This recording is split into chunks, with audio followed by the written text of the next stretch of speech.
There's no such thing as sight reading. Every sight reading method I've ever seen has focused on note recognition. Now, note recognition is a good thing. You need to be able to do that. Letter recognition is a good thing. That's what we teach little kids to do before we teach them how to read. We don't teach them to recognize letters and just leave them at that. When you read a book, you don't read one letter at a time. You read groups of letters called words. And those words have a contextual spelling and a contextual sound. So we recognize the word visually because we know what it looks like and how to spell it. And then we think the sound of the word. Huh? It's called reading.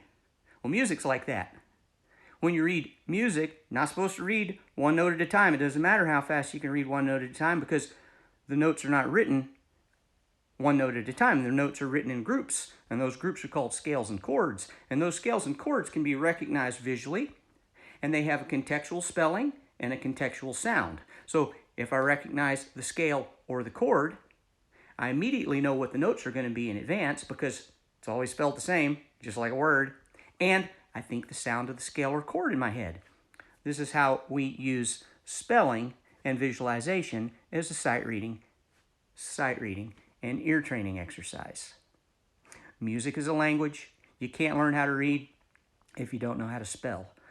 My name's Mark Dooley. I've been a private music teacher for 36 years, focused on practical theory and music literacy.